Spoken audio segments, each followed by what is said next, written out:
Since the horrific terrorist attack in Kashmir last week, the Indian Prime Minister, Narendra Modi, has spoken on the phone with more than a dozen world leaders.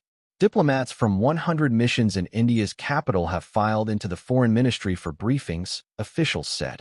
But the effort is largely not about rallying help to de-escalate India's dangerous face-off with Pakistan, which it accuses of having linkages to the attack. Instead, according to 4 diplomatic officials aware of the discussions, New Delhi appears to be building a case for military action against its neighbor and archenemy. Without naming Pakistan, Mr. Modi in a speech on Thursday promised severe punishment and the raising of terror safe havens. 5 days after the terrorist assault, in which gunmen killed 26 civilians, India has not officially identified any group as having carried out the massacre, and it has publicly presented little evidence to support its claim that Pakistan was behind it. The Pakistani government has denied involvement. In the briefings to diplomats at the foreign ministry, Indian officials have described Pakistan's past patterns of support for terrorist groups targeting India, diplomatic officials said.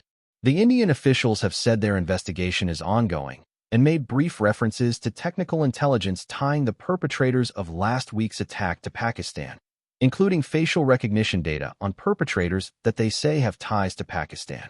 The less-than-slam-dunk presentations so far, analysts and diplomats said, pointed to one of 2 possibilities: that India needs more time to gather information about the terrorist attack before striking Pakistan, or that, in a time of particular chaos on the world stage, it feels little need to justify to anyone the actions it plans to take.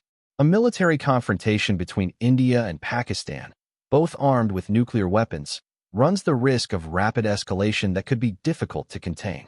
But India is largely unrestrained by any global pressure to limit its response, and it has become quicker to flex its muscles in recent years as its diplomatic and economic power has grown. The governments of Iran and Saudi Arabia have spoken to the 2 sides, and Iran's foreign minister has publicly offered to mediate. The United Nations and the European Union have called for restraint and dialogue. But major powers, including the United States, are distracted by other crises, and analysts say India is interpreting the expressions of support by many countries for its pursuit of justice as a green light for any measures it takes. Trump administration officials have voiced strong backing of India's fight against terrorism. President Trump has said he is friendly with both India and Pakistan, while noting that they have long been at odds. But it is unclear how involved Washington will get in the current clash. 3 months into his term, Mr. Trump has still not named an ambassador to India, a sign of where South Asia ranks in his list of priorities. Even if the United States or other powers did try to insert themselves into the conflict, they may have limited influence. India and Pakistan have fought several wars over Kashmir, a region that they share but both claim in whole, and New Delhi views the dispute solely as a bilateral issue with Pakistan. The initial response from Washington has been similar to how the first Trump administration dealt with the last major flare-up over Kashmir in 2019, said Daniel Markey, a senior fellow at the Johns Hopkins University School of Advanced International Studies. That confrontation was spurred by an attack that killed dozens of Indian security forces. The perpetrators, fighters from a militant group called Jaish-e-Mohammed, were clear. At that time, the Trump White House signaled support for India. The administration increased its diplomatic pressure for restraint only after India had gotten a punch in on Pakistan with a cross-border airstrike. The strike's damage was disputed. Afterward, as Pakistan moved to retaliate, it got into a dogfight and shot down an Indian jet.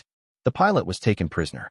To make up for that fumbled response, all signs this time indicate a desire by India to do something spectacular, Mr. Markey said. Pakistan has vowed to match and exceed any strike by India. The tit-for-tat cycle could move rapidly, and the Indians and Pakistanis have inflated assessments of their own ability to manage escalation, Mr. Markey said.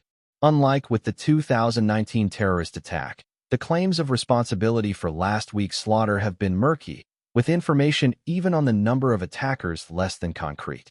A little-known group calling itself the Resistance Front emerged on social media to say it was behind the massacre, according to Indian news outlets. Indian officials, in private, say the group is a proxy for Lashkar-e-Taiba, a terrorist organization based in Pakistan. The lack of clarity may help explain why India has pointed largely to Pakistan's past support of terrorism in Kashmir to make its case for a military reprisal now. But that approach, before India has laid out its evidence even in private diplomatic discussions, has raised some eyebrows considering the gravity of the escalation. One diplomat privately wondered, "Do you want to go to war with a nuclear-armed neighbor based just on past patterns?" Shiv Shankar Menon, a former national security advisor in India, said Mr. Modi had little choice but to take military action after responding with strikes against Pakistan both in 2019 and in 2016, after another terrorist attack in Kashmir.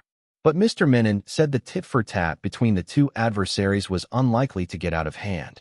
"I'm not hugely worried," he said, "because they're both quite happy in a state of managed hostility." Edward Wong and Gina Smielek contributed reporting.